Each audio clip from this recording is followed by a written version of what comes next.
The AI learning to understand you isn't learning from you. It's learning from a fake version of you, generated by another AI. Fake conversations, fake faces, fake behavior, all manufactured by machines to train other machines.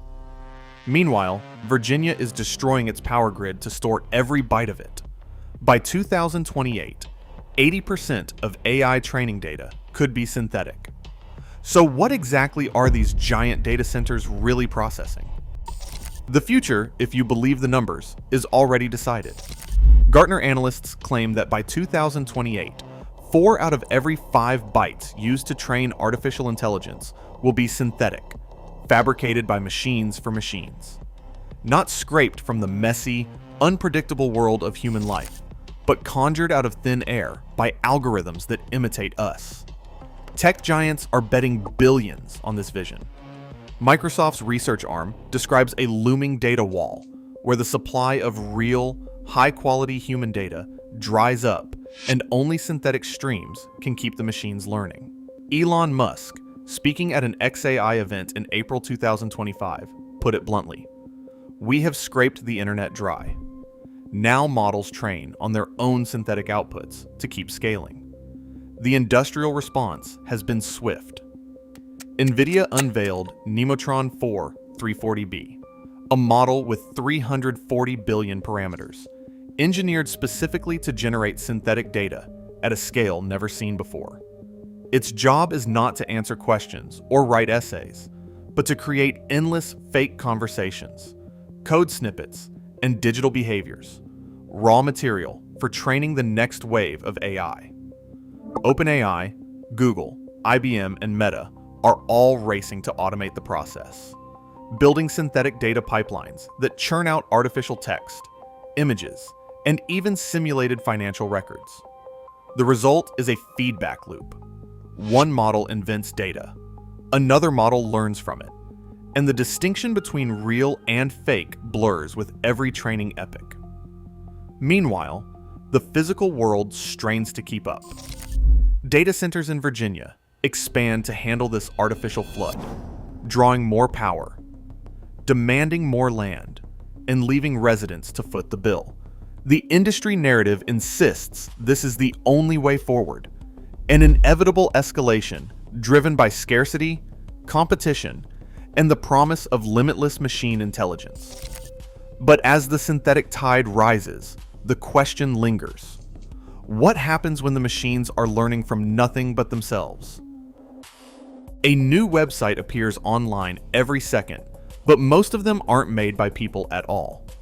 In April 2025, an estimated 74.2% of newly published web pages were written by artificial intelligence.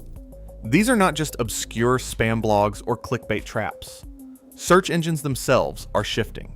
By mid-2025, nearly 1 in 5 of Google's top results is generated by artificial intelligence, up from just over 1 in 10 the year before. NewsGuard tracked the rise of what it called AI slop sites, ballooning from 49 in May 2023 to more than 1,200 by May 2025, each publishing endless streams of machine-written news, reviews, and commentary. Even the tools designed to help us find information are now built atop synthetic foundations.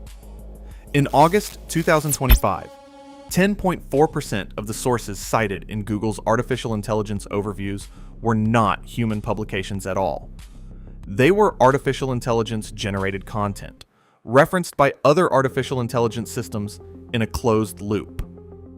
The raw material for the digital world is shifting from lived experience and human expertise to a self-referential cycle of generated text, images, and code. Fake restaurant reviews, simulated medical advice, deepfake faces for profile pictures, endless product descriptions for e-commerce sites are not outliers. They are quickly becoming the norm. The web is filling up with content that looks real, but is at its core synthetic. Artifacts of a system where machines teach each other how to sound human. And the more this content spreads, the harder it becomes to tell the difference, or to remember that there ever was a difference at all. Ilya Shumailov sits at a lab computer, running a simple experiment that would have sounded like science fiction just a few years ago. The setup is almost laughably straightforward. Take a language model, feed it a batch of real Wikipedia articles, then ask it to generate new text in the same style. Next, train a new model, not on the original Wikipedia, but on the synthetic output of the first model. Repeat this process again and again. By the 9th generation, the results are unmistakable. The model, once able to summarize complex topics, now churns out streams of incoherent, repetitive nonsense. A passage about jackrabbits devolves into endless variations. For example, black-tailed jackrabbits, white-tailed jackrabbits, blue-tailed jackrabbits, and so on, as if the model is trapped in a feedback loop, forgetting everything except the most common patterns it has already seen. The analogy is as unsettling as it is apt. Shumailov describes it as making a photocopy of a photocopy of a photocopy. Each new copy loses detail, sharpness, and eventually, meaning itself.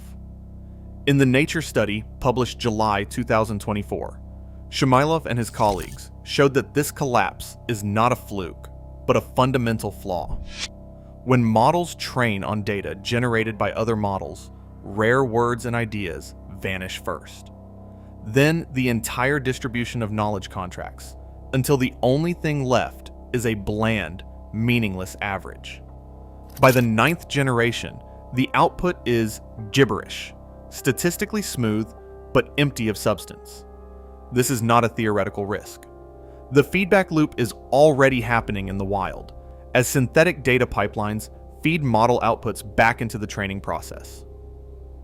Shumailov's lab results offer a concrete warning. When machines learn only from themselves, the collapse is inevitable. The question is not if, but when the digital world's foundations begin to crumble. Warnings are no longer confined to a single lab or a handful of researchers. Across the field, alarm bells are ringing about the dangers of recursive synthetic training. At the 2025 International Conference on Learning Representations, a team presented evidence that even small amounts of synthetic data, when fed back into large models like ChatGPT or Llama, can amplify biases, inject stereotypes, and make misinformation more likely. Their findings were that just 5% synthetic contamination in the training set led to a 15% spike in stereotyped outputs, statistical distortions that ripple outward with every generation. The sense of urgency is echoed by voices at the top of the field. Jan LeCun, a pioneer in deep learning, described the phenomenon as overfitting in disguise, applied recursively. Not a dramatic crash, but a slow, creeping poison. Each new cycle of learning erases a little more of the original signal, until only the blandest generalities remain. The technical community has started to whisper about theoretical limits, like the so-called Al-Haji threshold, where after enough generations, sometimes as few as 25, models lose structural integrity altogether. While the specifics of this limit are debated, the underlying pattern is not. Synthetic data, when left unchecked, erodes the diversity and subtlety that make human knowledge valuable in the first place. What began as a clever workaround for data scarcity is now recognized as a threat to the reliability of the entire ecosystem. The collapse is not just a lab curiosity, it is a policy problem, a risk that reaches into every system trained on this feedback loop. And as these warnings grow louder, attention is turning to the real-world infrastructure built to power this cycle, and the communities that bear the cost.